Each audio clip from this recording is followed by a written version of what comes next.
We are north now, upper or lower? Lower. North, lower. Why?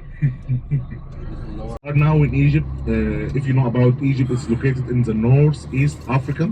So yeah, this is a big, actually big problem in Cairo and Giza, the traffic. Secure 100%. So he decided to build his capital. It's called it Memphis. And second dynasty. You can see the Grand Museum now. There's the Grand Museum.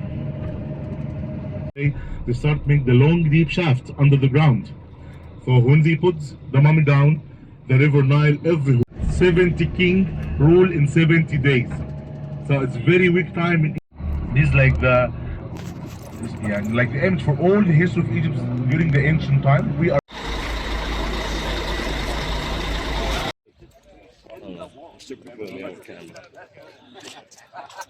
Oh, I gotta change the script. Oh, the performer.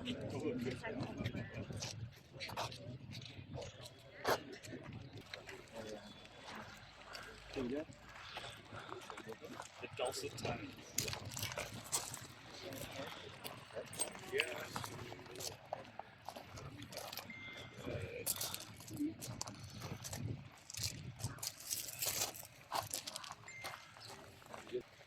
By the way, was a stone from the end of the 4th dynasty or the beginning of the 5th dynasty. Supposedly the same era of the pyramid builders themselves. So we already have.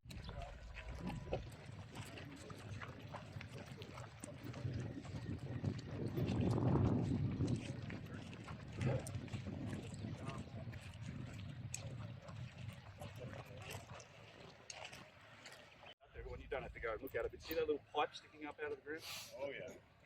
So this was actually this was a drilling experiment that was done by Zahi Hawass. I can't remember when. I think it was in the 90s. But they drilled down something like. There's a whole row of them inside the Sphynx temple. Now these are probably upside down from where they were. These would have run across the top row of casing stones on this temple, as well as on the Valley Temple. And these just show just astonishing levels of engineering and precision. There's actually a better one. We'll keep moving here.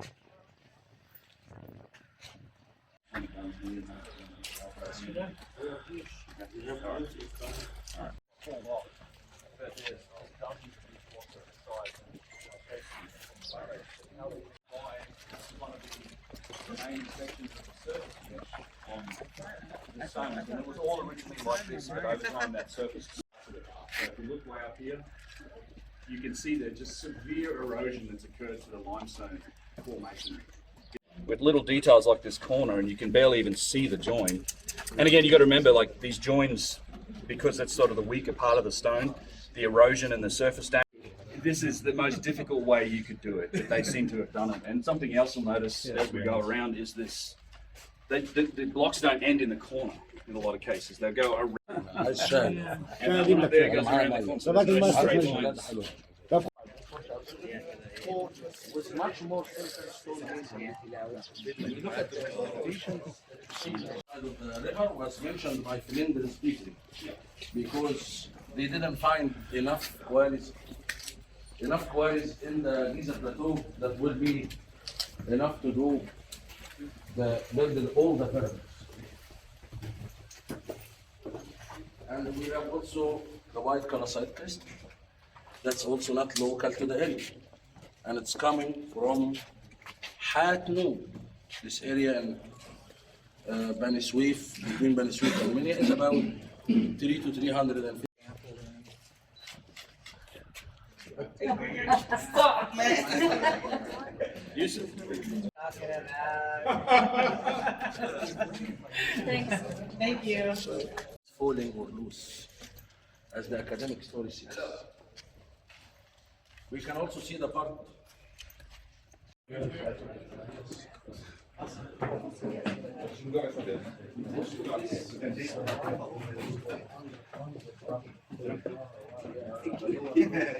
Stay awake. Yes, very good. But it was a line. Napoleon, or I think not true opinion, but another opinion, the Muslim king the first time you saw the people praying shade on your face with the visor. Even destroying the nose would be hard. One that invited Dr. Robert to do the survey of the Sphynx enclosure, and they did. And the Dr. Robert Chuck proved without a doubt that these fissures is from the effect of rain. After, of course, he consulted the geological age of these cannot be less than 11,700 years old. Why?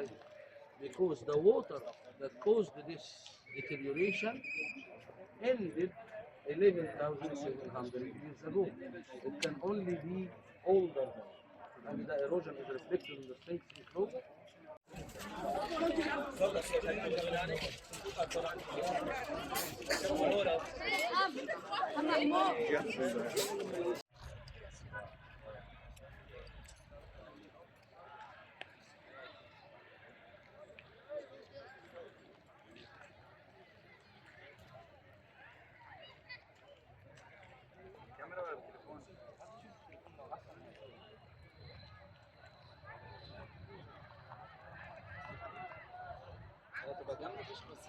Like this that you will see, like there is one over there, there is one over here, and there is more on the other side.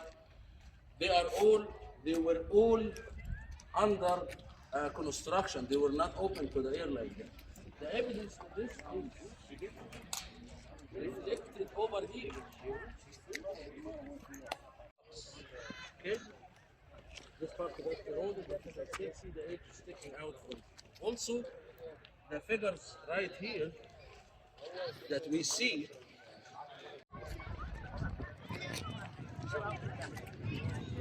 Another massive hole.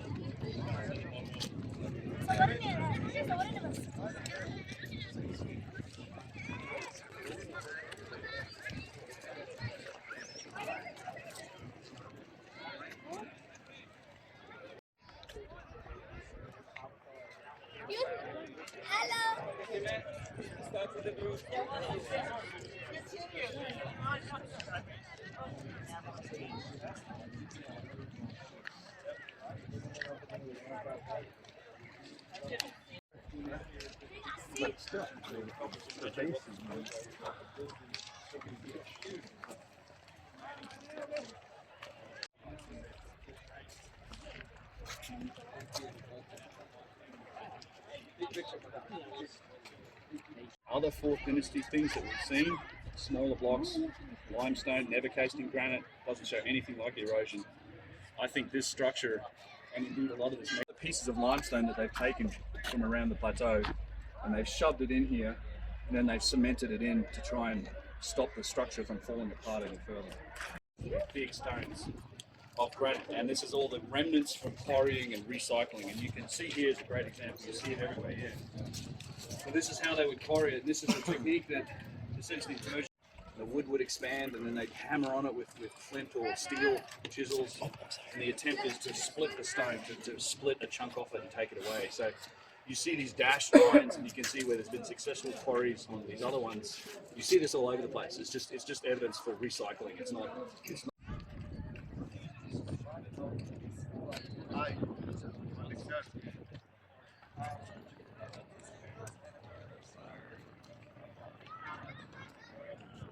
But they accomplished this achievement over all the challenging of implementation according to the official timeline was in 80. Quakes, this happens in Italy and other places. They've noticed that you get these lights, like flashes of light on the ground, or like an coming electrical out of the ground. discharge. Yeah, it's actually, yes, it's electrons that are being.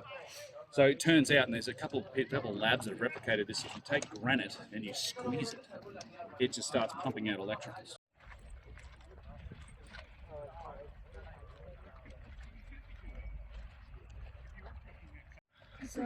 When you see the people down there, you get a good idea of how big it is. Yeah.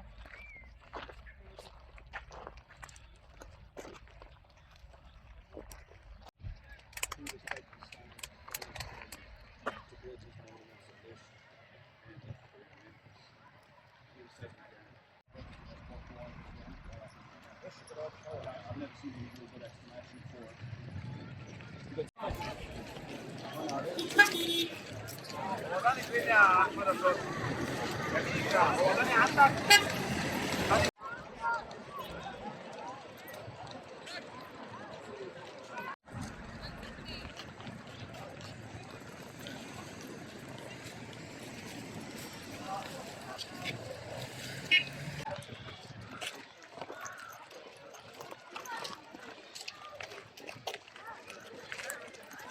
Pyramid also had a severe erosion on the casing stone, which we can see here, the restoration by the Ministry of Antiquity. But then those who study geopolymer, they look at the pictures from Google and they build up their theories. Like, look, it cannot be one stone, it must be. One distance, and then if you measure the edge of where the socle comes to, it's another distance. And this has to do with how the direct pyramid essentially reflects the dimensions of the planet, in particular the northern hemisphere. Right? If you take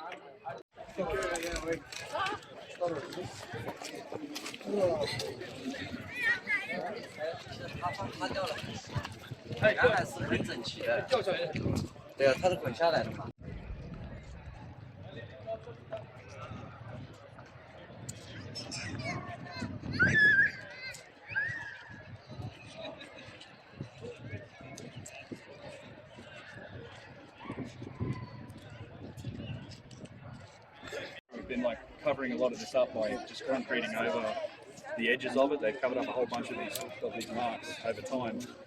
And we can look at a bunch of them. But this is a good example. There's some more over here. This is probably as soon as I realised they were throwing punches in this next year, I'll probably still pull them down. Something like that.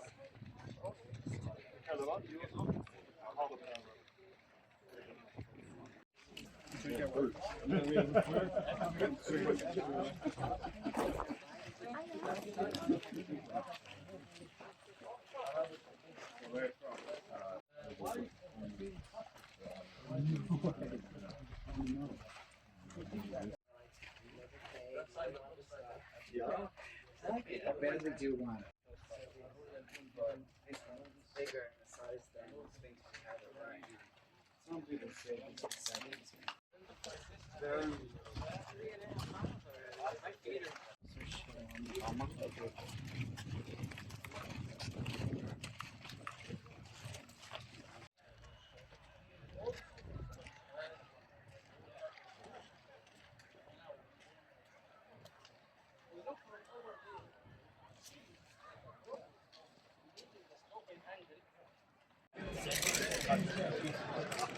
Thank you very much.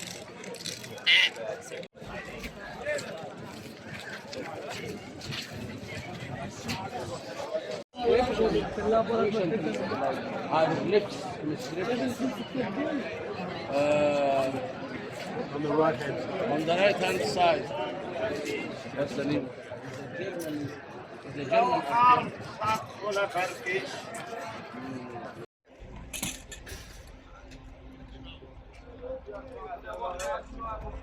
هنا عندك الاربعتين تمام دراساتهم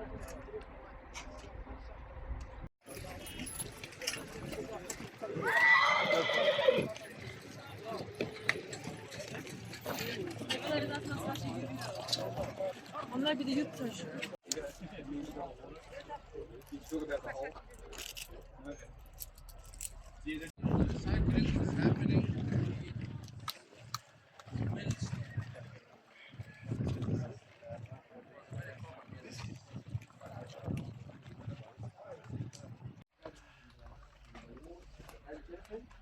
So we can see that the second deposit, for example, has the stone, but it doesn't have the cavities that shows that it used to house. Like the one I found, the foundation around at the background. Over there, because we have the remnants of a tube drill here, and we're going to see a lot more of these when we go to places like Abusir and even Karnak. And if you've seen my channel, I've talked a lot about these tube drills in the past. There's something that Chris Dunn has talked about. So the way these are made into the stone is it's literally called a tubular drill because it's a tube, a tube that cuts through the stone, and it leaves a core, and then that core is snapped off. And in fact, if you look closely at this, you can see the thin line of just how thin that tooltip was.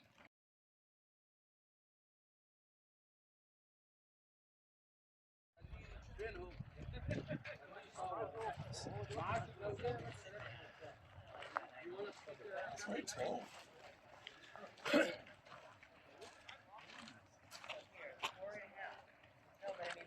They are a lot bigger, aren't they? Yeah, next. Next.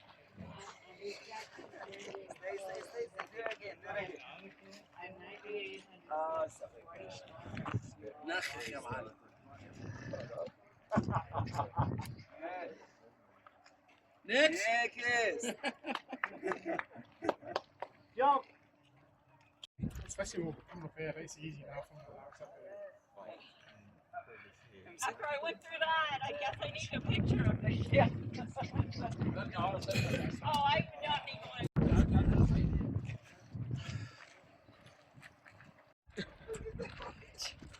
Hold on. Whoa, and the pitching forward, man. That's a. Yeah. Whoa.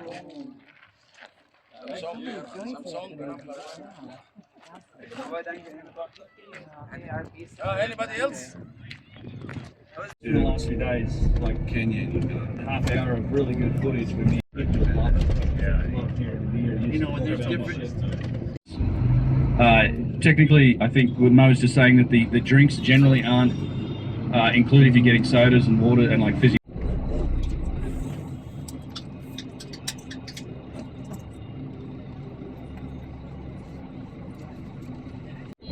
That's the longest bus ride on the trip. It's like 3 hours out there. Worth it though. Is it? Yeah, he was reading articles out there today. Yeah, he's pretty good at it. And we'll actually, we have with us